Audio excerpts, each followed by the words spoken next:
Hello everyone, I'm back once again with another Transformers video review. In today's review, I will be taking a look at the Transformers Generations Legacy Velocitron Speedia 500 Collection Deluxe Class Blurr. Blurr is a heavy retool of his Studio Series 86 counterpart and meant to be accurate to his IDW comics appearance, specifically Spotlight Blurr. And as such, he gets these front sections which vaguely resemble the vehicle mode of his Transformers animated incarnation, and I will touch base with the figure and differences in a second.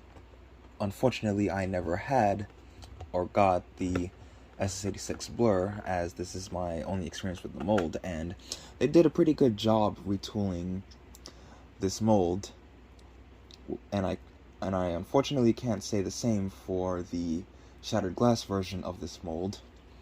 For starters, we'll take a look at the packaging. Up front, we get his name. Unfortunately, for some reason, they didn't say IDW Universe, which would have made more sense as he's based on his IDW incarnation. But then again, IDW is a version of G1, so I guess this kind of counts. We got the Velocitron logo right up here. Up here, Transformers Legacy. We get an image of his vehicle mode of the toy on top, and an artwork right up here with artwork on this side and a sort of mirrored image of the front artwork on this side. Nothing on the bottom. On the back, we get renders of the toy in both robot and alternate modes. He takes 15 steps to transform. And that pretty much it for the packaging. Taking a closer look at Blurr himself, as you can see, he is based on the SS86 version of the mold, which is where the mold originated from, but he has been heavily retooled to be IDW comic accurate, hence why he gets these fake black wheels that unfortunately don't even touch the ground. And probably the drawback to this mold in general is that he does not have any wheels to sort of roll around. Then again, he is supposed to be some sort of hover car. As you can see, his weapon storage is basically plugging them on the front. Unfortunately, they tend to come off, but they stay in pretty securely. He is covered in really nice light blue and a darker shade of light blue with some white highlights throughout and clear plastic for the windshield. And as you can see, he has an Autobot insignia slap bang in the center. So there you have that. And now for comparisons, here he is with Jazz and Optimus. Here he is with Dragstrip and Warpath, just because.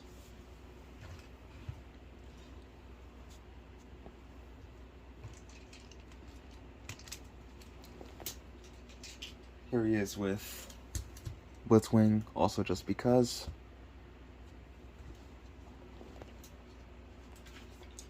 Here he is with fellow 1986 Autobots, RC and Ultra Magnus. So you can see how that works out. Just because, here he is with Snapdragon and Starscream.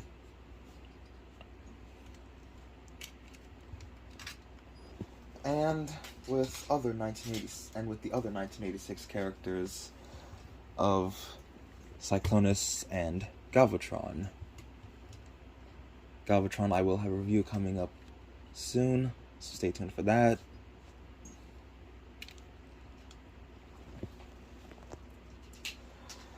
Transformation wise, and I think I mentioned this in my Override review, that all the legacy Velocitron figures that are exclusive come packaged in their alternate modes, which is a good thing, as that is something that the mainline toys haven't been doing, since the old generation's lines. But enough of that out of the way. Obviously, what you want to do is remove the blaster and welding tool. What you want to do first is take this. This is obviously something not mentioned in the instructions, but you still can do it, is a flip-up seat. Unfortunately, it takes a lot of patience to sort of flip up the seat, as you need a nail and the welding tool to sort of fold this section up. First, what you want to do is come under here, untab the feet, take what will be the arms, split them from the sides like so. Take the legs, untab them like so, rotate the feet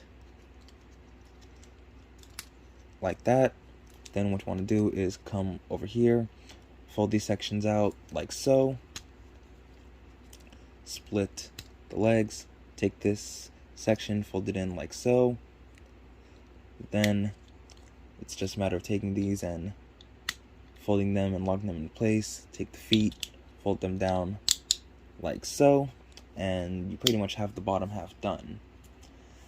Next, what you want to do, these sections will slide into this section here.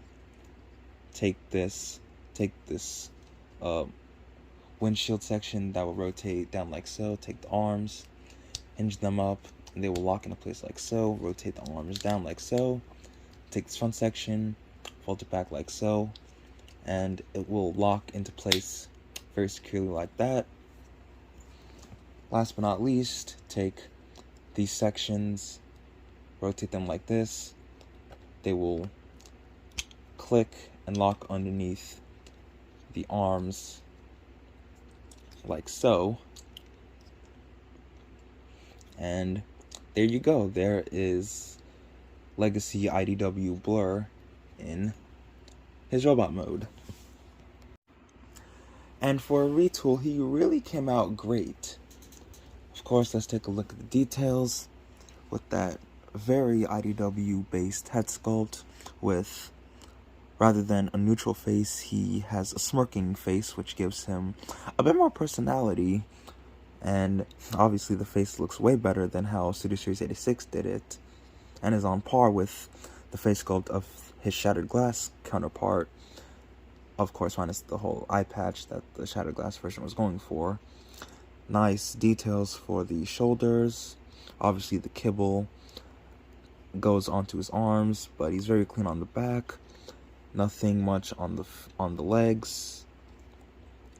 He is cast and painted in 2 shades of blue, along with some white for this section around the windshield, as well as some nice white for the face, nice blue eyes,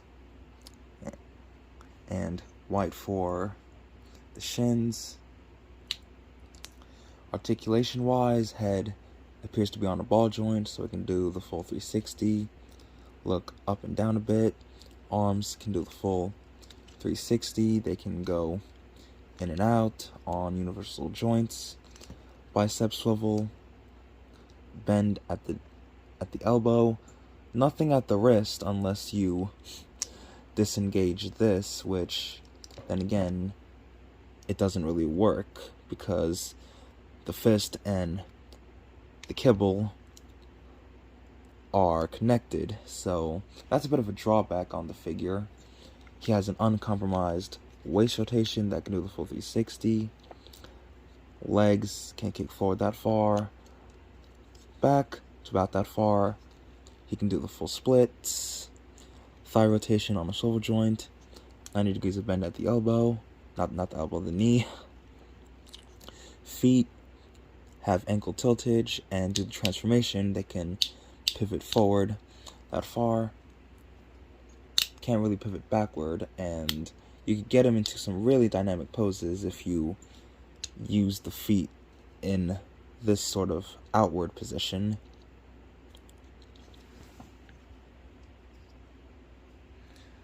So he's definitely very, very posable. Onto accessories, he comes with his blaster that he had in the G1 cartoon, cast in the same blue plastic as the rest of him, and same with the welding tool that the IDW version never really had. And for those of you who do not know, the original generation's Blurr was a retool of Drift.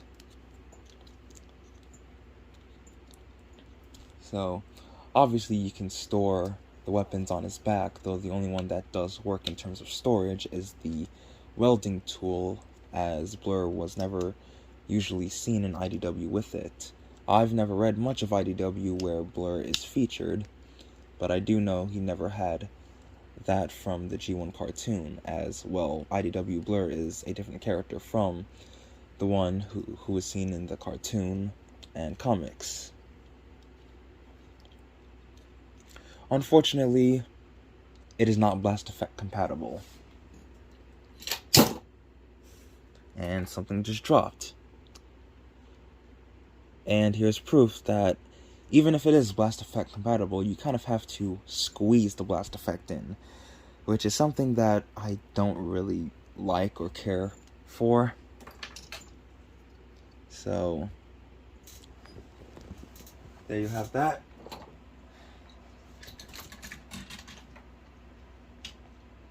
And now, for comparison, here he is with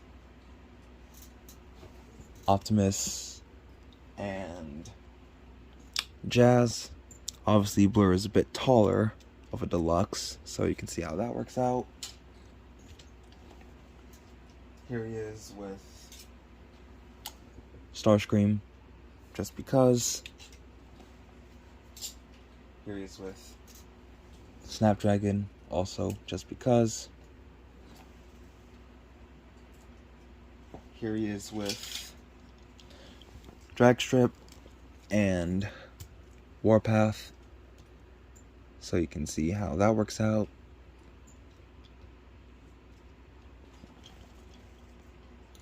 With fellow 1986 bots, Ultra Magnus and RC.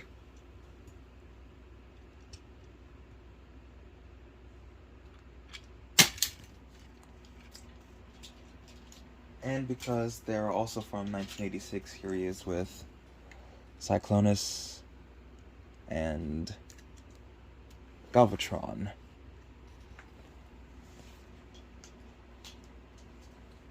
And just to throw him in, just because he's another I have a review planned, here he is with Blitzwing.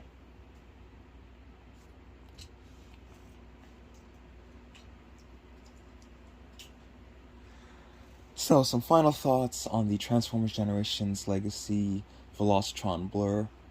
Overall, I think he's a pretty good figure. He's a really good retool of a rather mediocre mold.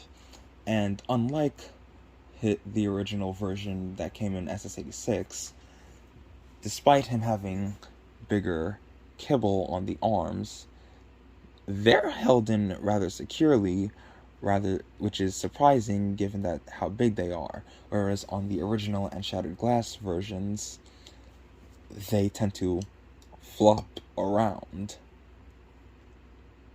Now my copy on the left arm seems to do that, but the right arm has it rather securely. And I think it's a really done retool meant to evoke and resemble his IDW appearance more than his cartoon appearance from G1.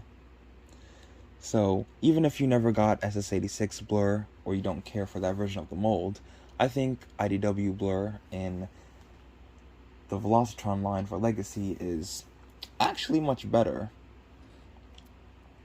So I would definitely give him an 8.5 out of 10. and if you're looking to complete the rest of the Velocitron figures, he's definitely one to get. If you don't like him, then that's perfectly fine, but he's definitely not worth sleeping on, especially if you missed the SS86 version.